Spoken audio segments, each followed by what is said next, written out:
The evacuation flight was full.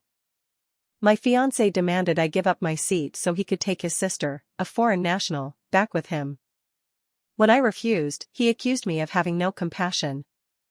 Elara, she's your cousin. She has depression. If we leave her here, she'll die. Are you really going to be that selfish? He even claimed she was his fiancée, his foreign spouse, to secure her a place.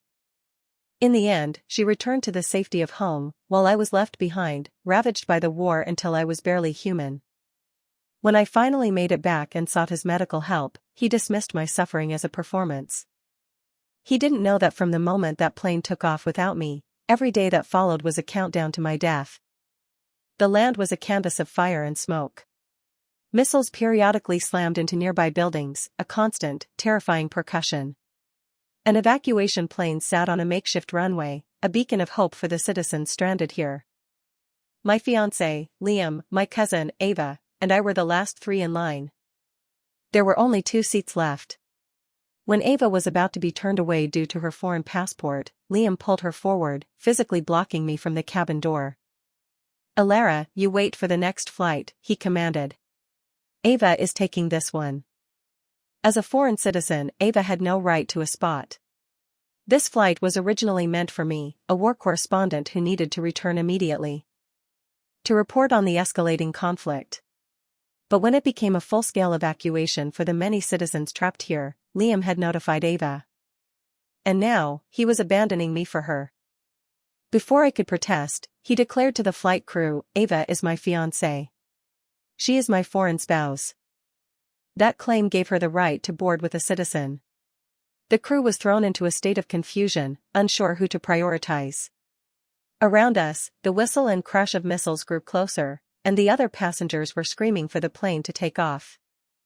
I was about to argue that my mission was critical, that the information I carried had to get out, that I had to be on this flight. But Ava spoke first, her voice a fragile, trembling thing. If Elara doesn't want to give up her spot, then I'll stay. It's just waiting, right? I can do it. She added, with a tearful, brave little smile, depression doesn't kill you. I'll be fine. Every word was a calculated performance of self-sacrifice, her eyes glistening with unshed tears, designed to evoke pity. It worked. Liam immediately wrapped a protective arm around her, leading her towards the plane. He looked back at me, his face a mask of disgust. Elara, can you stop being so damn selfish for once?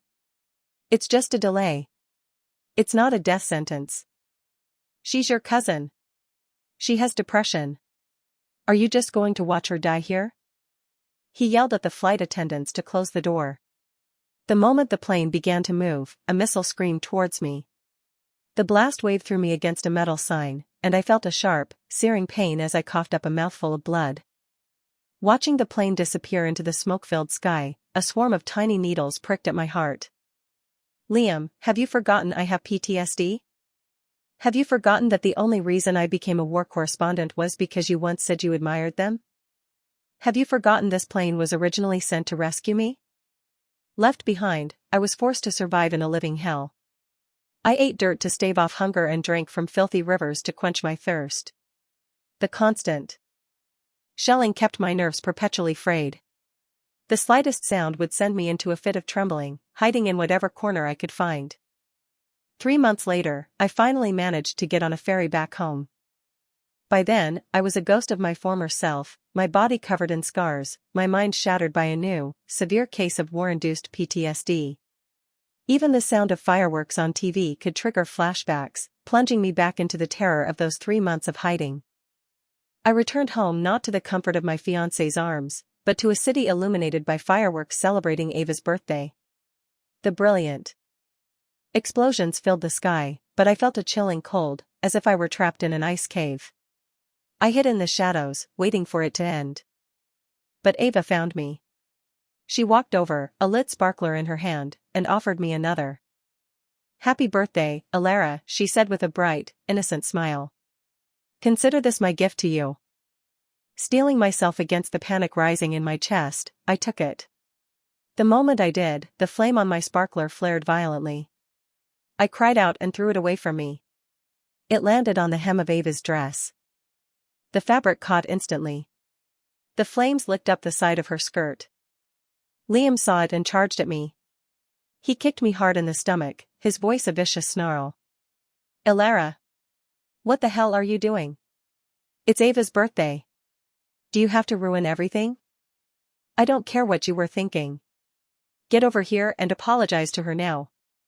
But Liam, did you forget? Today is my birthday, too. You were the one who used to promise you'd be by my side for every birthday. You were the one who swore that with you, I would always be the happiest person in the world.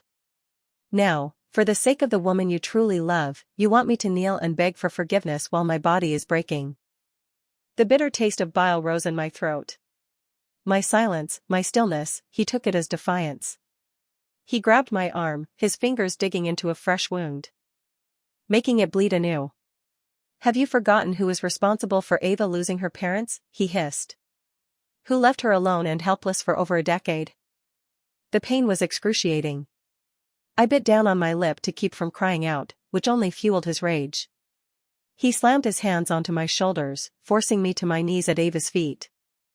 Through it all, his mantra was the same. This was the debt I owed her. If it weren't for me, she would never have become an orphan. I had never forgotten. I never forgot that my uncle had died saving me from human traffickers, stabbed to death in a dark alley. I never forgot my aunt's grief-stricken face, screaming that I should be the one to pay with my life. And I never forgot the promise I made at their funeral, to ensure Ava a lifetime of happiness. I closed my eyes. As I reached out to try and pat out the small flames, Ava's foot came down on my hand, accidentally. A bolt of agony shot through my entire body, compounding the throbbing pain in my abdomen. I couldn't hold on any longer. I collapsed.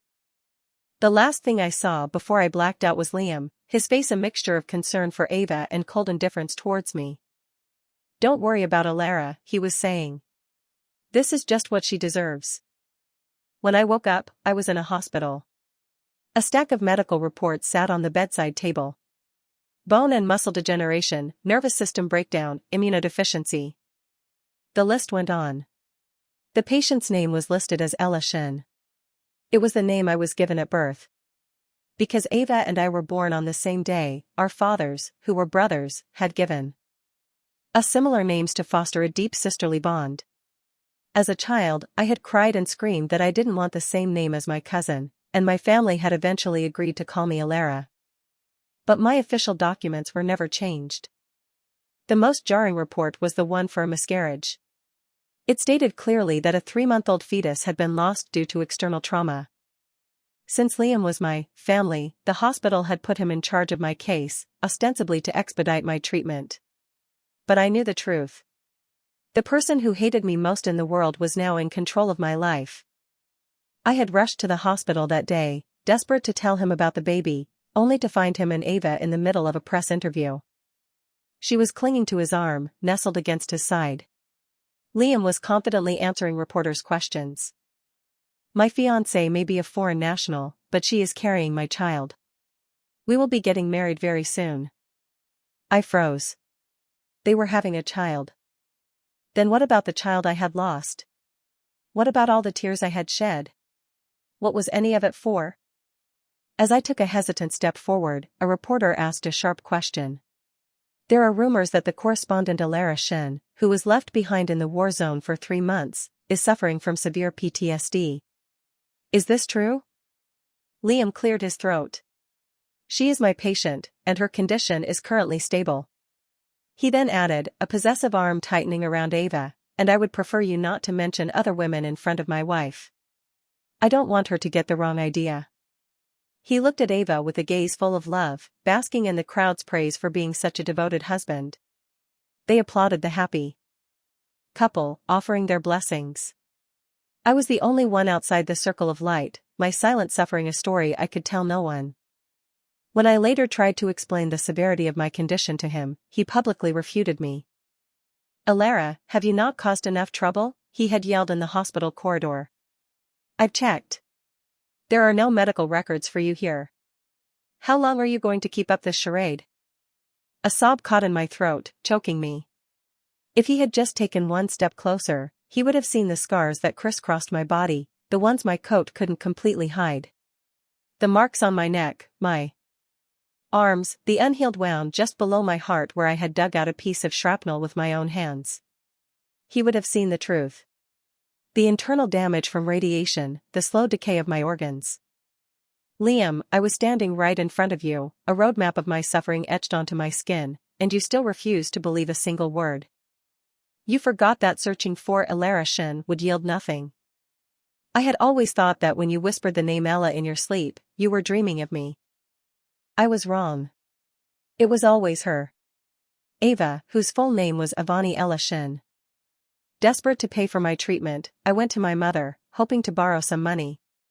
When I arrived at the house, I was greeted by the sound of cheerful laughter. I walked to the door and saw Ava accepting a bank card from my mother, whispering her thanks. I recognized that card. It held all the money I had ever saved. The money I earned from handing out flyers in the freezing cold and scorching heat, from waiting tables during my school holidays. My mother had always said it was to pay back the debt of my existence, for raising me until I was 18. Now, she was handing it over to Ava. I lunged forward, trying to grab it back. In the struggle, I accidentally bumped Ava's stomach. She immediately collapsed to the floor, clutching her abdomen. Elara, you can hate me, she cried, but please, don't hurt my baby. That was all it took. Liam charged at me, grabbed a fistful of my hair, and slammed my head against a nearby wardrobe, again and again. Blood streamed from my forehead, blurring my vision, but he didn't stop. I cried, trying to beg him to just look at my scars, to see the proof of my pain. He sneered, mistaking my plea for a twisted attempt at seduction. Elara, have you no shame? You tricked me into this relationship in the first place. If you hadn't lied and told me you were Ava, the girl I had fallen in love with through her letters, do you think I would have ever looked at you? The bitter taste filled my mouth again. I am Ella. Every letter I ever wrote to you was signed with that name. Have you forgotten? You said you fell in love with me through our correspondence, but the moment you met Ava, you gave all that love to her. No matter how many times I tried to explain, you never believed me. I tried to speak, but the movement exposed more of the scarred skin on my neck. He recoiled in disgust. You were the one who tried to seduce me, to get me into your bed. You're disgusting, he spat. If anything happens to Ava, I swear I will kill you. My mother walked over and knelt beside me. I thought, for a fleeting moment, she might offer some comfort. But her words were just as harsh. This is all your fault. If it weren't for you, your uncle would still be alive. This is your retribution. I closed my bloody eyes, surrendering to the pain that racked my body, biting my lip until it bled. In the darkness, I tried to crawl away, but a foot pinned my hand to the floor. Elara, why didn't you just die in the war? In that moment, I finally understood. Not everyone who had once loved me still did. My mother hated me because I knew about her affair with my uncle. Liam hated me because he believed I had stolen the life that was meant for him and Ava. Ava hated me because she blamed me for her parents' deaths. But I had done nothing wrong. Why did they all hate me so much? Why, when I was so clearly broken, did they feel the need to hurt me even more? Loving you all these years. I'm so tired, Liam. I think I'm ready to give up. In my delirium, I was vaguely aware of being taken back to the hospital, of the rhythmic beeping of machines. A group of doctors stood by my bed, their voices low and grave. Then, a nurse rushed in. Dr. Hayes says not to worry about Miss Shen's case. He will handle it himself. The doctors exchanged uneasy glances. They all knew that without immediate treatment, I would die. But without his order, no one dared to operate. I smiled faintly. I thought I could see my deceased father, beckoning to me from the other side. A moment later, the line on the heart monitor went flat. A white sheet was pulled over my body. I was declared clinically dead. The instant my heart stopped, my soul drifted upwards. Before I could even say goodbye to my own lifeless body, I went to find Liam. I needed to know why. Why didn't he save me? But when I found him, he was at his own engagement party. He had more important things to do than save my life. I stood beside him, invisible, as he, dressed in a sharp black suit, took Ava's hand and walked onto the stage. After the ceremony, just as he was about to make a toast, a notification popped up in his work group chat. Elara Shin. Deceased. Cremation at 3 p.m. His hand trembled. He pulled out his phone and called a colleague. What is this about Elara being dead? She was fine. I saw her case files myself, there was nothing critical. The voice on the other end was hesitant. Her body, it was decaying rapidly. Since you didn't come back to operate, the administration ordered an immediate cremation to avoid any issues. She's already at the crematorium. Liam's face went pale. Don't cremate her, he roared into the phone. I'm on my way. I need to see the body. He tried to run out of the hall, but Ava grabbed his arm. Liam, it's our engagement party. Please, don't go. My cousin is fine. This is just another one of her dramas. You know how she is. I thought he would stay, that he would believe her. But instead, he slapped her across the face. Do you think the hospital's cremation system is a joke? Who would lie about something like this? He raged. The engagement is off. I'm going to find Elara. He ran red lights all the way to the crematorium, arriving just before 3. But he was too late. To cover up the negligence, my cremation had been expedited. I looked at the small, plain urn and let out a bitter, silent laugh. I had lived for almost 3 decades, and this was my final home. An attendant emerged from the furnace room, carrying my ashes, about to dispose of them in a common bin. Liam lunged forward. Is this Elara? He choked out. How can it be her? How could she be dead? Everything was fine. I don't believe it. He fell to his knees, sobbing. You're trying to fool me with fake ashes, aren't you? I won't believe it until I see her body. He collapsed onto the floor, clutching the cold urn, his cries echoing in the sterile room. Why didn't you wait for me? He wailed, as if speaking to me. I cancelled the engagement for you, did you know that? Yes, Liam, I know. I saw it all after I died. But what do you want from me now? Do you expect me to come back from the dead? It's too late. Everything is too late. Watching his pathetic display of remorse, I felt nothing. No pity, no satisfaction. He clung to the urn, snarling at anyone who tried to approach. I sighed. What was the point? I went to my mother. I wanted to see how she would celebrate my death. After all, she had wished for it. She had wished for me to pay for my uncle's life. I remembered the time I had innocently mentioned her and my uncle in front of my father. That night, she had beaten me with a ruler for my poor grades, then kindly rubbed a chili-laced ointment into the welts. If you ever dare to speak of me and your uncle, she had hissed, you're dead. And you will keep your mouth shut about Ava being my daughter, too. Do you understand? That was when I learned the truth. They weren't just lovers. Ava was their child. The chili paste burned, but her words burned hotter. You're such a burden. She had sneered. Do you think I would have had a child with your father if it wasn't to cover up the truth about Ava? The sight of you makes me sick. Now, I found her smiling, celebrating Ava's newfound freedom. But then a phone call wiped the joy from her face. What? Elara is dead? How is that possible? She was fine. Are you one of her hired actors? Where is she? I need to see her. I shook my head, a sad, ironic smile on my face. Even now, you don't believe I'm gone. But you must be the happiest of all. But when she was presented with my ashes, she didn't smile. She wept. She was fine just a few days ago, she choked out. How could she die so suddenly? Mother, my illness wasn't sudden. I tried to tell you, so many times. But you never believed me. You thought it was a ploy for attention, a pathetic attempt to compete for your love. You never considered it could be real. Do you believe me now? I remember at my uncle and aunt's funeral, my mother cried harder than anyone, even my grandparents. I was the only one who knew why. Everyone said the car accident wasn't my fault, that my uncle had been driving recklessly. But my aunt had killed herself out of grief. On the surface, I was blameless. But my mother insisted it was all my fault. If it weren't for me, her perfect, secret family would still be intact. That very night, she brought Ava into our home. She pointed to my room. "Ava, this is your room now. All your favorite toys are inside." When I came out from washing the dishes, Ava was curled up on my mother's lap, recounting her hardships.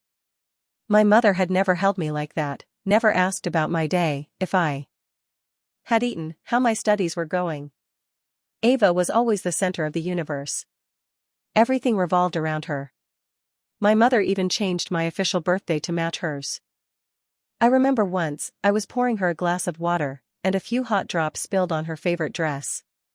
My mother flew into a rage, slapping me across the face. "What do you think you're doing? You did that on purpose, didn't you? I knew you were no good." That night, she threw me out of the house. It was the middle of winter. I spent the longest, coldest night of the year huddled with a stray dog in the stairwell for warmth. I woke up with a raging fever. In my delirium, my mother, terrified I would expose her secrets, forced a bottle of sleeping pills down my throat. My father found me later, my temperature soaring, and rushed me to the hospital. My mother was nowhere to be seen. My father said she was busy. I knew what she was busy with. She was busy celebrating her real daughter's birthday, showering her with the love I had always craved. Ava didn't just steal my mother, she stole the man I loved.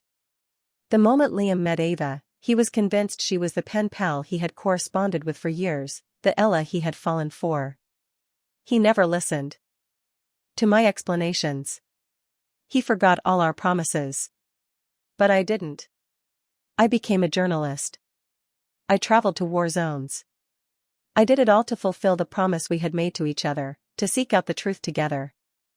But that was a lifetime ago. After my death, Liam became a walking ghost, shuffling between his apartment and the hospital. He ignored Ava's visits completely. When my medical records were transferred to my mother, she saw it. The signature on the form that would have authorized my life-saving surgery. Instead of approved, it read decision pending. Signed, Liam Hayes. My mother's lips trembled. She clutched a childhood photo of me, her voice a ragged whisper of "I'm sorry." She stormed into the hospital and threw the files in his face. "My daughter was sick. Why didn't you treat her?" But Liam was a broken man. He didn't seem to hear her. My mother, consumed by rage, threw a nearby medical instrument box at him. It struck him near his eye, and the shock seemed to break through his stupor. "Auntie," he whispered, his voice hoarse. "I'm so sorry. It's all my fault." His voice cracked. I checked her records. I couldn't find anything. I thought she was lying. I really didn't know she was so sick. Hearing him say this, a fresh wave of pain washed over me. "Liam, how could you not know? When you left me behind, didn't you see the missile strike right where I was standing? Didn't you see the scars on my body?" He bent down and began to pick up the scattered papers. He froze when he saw the patient's name on one of the reports, Ella Shin. "This is Ella," he whispered, his voice trembling. "Ella is Elara?" My mother looked at him, confused. "What does it matter now? She was always Ella. Elara was just a name we called her." Something in Liam's mind snapped. He pulled out his phone and called Ava. "Was it your sister who wrote to me all those years?" he demanded. "It wasn't you." Ava's voice was defensive. "My middle name is Ella, too. You never specified which one. Why are you asking this now? Did she say something to you again? She's always been like this, first she gets my parents killed, now she's trying to turn you against me." Even now, she felt no remorse. "So the missing spot on the plane," Liam said, his voice dangerously quiet, "that was your doing, too, wasn't it?" He didn't wait for an answer. He found her, and for the first time, he didn't believe her lies. He kicked her so hard she flew across the room and crashed Into a cabinet. I never knew you could be so cruel, he choked out, his body shaking with rage. She was your sister. You left her to die in a war zone. Ava, her face streaked with tears, screamed back at him, her hatred finally spilling out. I hate her. Why was she always number one? Why did she have a father who loved her, while I had to live with a mother who called me a bastard child? Do you know what she said to me? She said she wished she had strangled me at birth. She said I would never be as good as Elara. My mother held a small, private funeral for me. Liam came, but she wouldn't let him in. He stood outside, his head bowed in silent prayer. But then Ava arrived, a pack of reporters in tow. She began shouting that the person being mourned was a criminal, a monster. The reporters, caring only for a sensational story, stormed my memorial. They shouted, tear it down, and threw eggs at my photograph. My mother, trying to protect my picture, climbed onto a stool and fell, the sound of her bones snapping echoing in the small room. Sweat beaded on her forehead as she whimpered, "Don't hurt Ella. Please, don't hurt her." Liam stood at the door, his arms spread wide, trying to block the frenzied crowd, trying to tell them the truth, that I was a good person, a hero. But no one would listen. He was me, now. Powerless, his words lost in the chaos. Ava watched from the side, a triumphant, vicious smile on her face. Are you happy now? Liam asked her later, his voice dead. Ella is dead. Are you satisfied? At the mention of my birth name, she became hysterical. Don't call her that. I'm not like her. Why did she have to use my name? She is Elara. I am Ella. I finally understood. The sisterly bond one had imagined was just a fantasy. All my efforts, all my love, had been nothing but a tool for her to use. She used me to get the mother's love she craved, the man's love she coveted. She knew everything about me, every detail, every secret, all so she could one day crush me under her heel. She had lied about my homework, getting me beaten. She had insisted on competing with me for the war correspondent position, not out of shared passion, but to sabotage my chances. Liam had always told me to be patient with her, that she was a poor orphan who deserved my kindness. He had insisted I share everything I had with her. In the end, she had taken it all. The pain of these memories was a fresh wound. Why did I, as the older sister, always have to be the one to give, to endure? I finally realized it was never about fairness. It was just an excuse for them not to love me. Because they didn't love me, they could use me, hurt me, and blame me without a second thought. The funeral was ruined. My mother managed to save my urn, but my photograph was smeared beyond recognition. Liam, his career in shambles, went on talk shows, trying to clear my name. But public opinion is a stubborn beast. For days, I followed him. He never slept. Sometimes he would call out for Elara, sometimes for Ella. I thought my death would be the end of it. But Ava's hatred ran deeper than I ever knew. It wasn't just for me. It was for my mother, for Liam, for everyone. She lured them to an abandoned factory on the outskirts of the city, claiming she had some of my belongings. The air was thick with the stench of decay and gasoline. Ava! Come out, my mother's voice echoed in the cavernous space. A distorted, electronic female voice crackled through hidden speakers. You finally came. Do you know how long I've waited for this day? I've hated you for just as long. A cold sweat trickled down my spine. Ava wasn't here. Liam, the voice continued, do you know how sick it made me when you talked about Ella? You always said the girl in the letters was so different from the one in front of you. What was so great about her? I loved you for so long, but your heart was always with my sister. And you, mother, I hate you even more. You thought you were compensating by keeping me by your side, that no one knew about your sordid affair with my father. But everyone knew. And still, you acted so righteous. It was disgusting. So, everyone knew. My father had stayed with her not out of ignorance, but to protect her. Tears streamed down my face as I remembered his words. Elara, you are my most beloved daughter. I just want you to be happy. I'm sorry, Dad. I'm so sorry. My mother was screaming now, demanding Ava show herself. But the door was locked. The smell of gasoline was overwhelming. Today, you will all die here, the electronic voice shrieked. You will pay for my father's death. I will only be happy when you are all dead. Suddenly, my mother found a back door. As she tried to squeeze through, Ava appeared, blocking her path. But Liam was faster. He dragged Ava back into the factory just as the door slammed shut, locking them all inside. The moment Liam had his hands on her, he began to choke her. You killed Elara. I'm going to kill you. Ava just coughed and laughed. People like you get what they deserve. No wonder you can't keep a child. Not me, not my sister. You deserve to die a miserable death. Liam froze. What child? What are you talking about? Elara's child, my mother gasped from across the room. Where is he? Where is he? Mother, my baby is gone. He died before he ever had a chance to meet me. What does it matter now? I am dead. My baby is dead. It's all over. A spark ignited in the corner. The gasoline-soaked floor erupted in flames. Liam still wouldn't let go of Ava, screaming that she had to pay. For my life. Just as the fire was about to engulf them, the main doors burst open. Firefighters stormed in, quickly containing the blaze. As they dragged him out, Liam was still screaming, I will avenge Elara.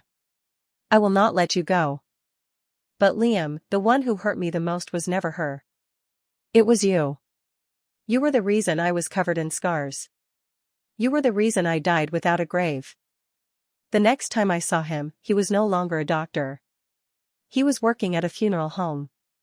My urn was in a small niche. Next to it was an even smaller one. The inscription read, Baby of Elara Shin.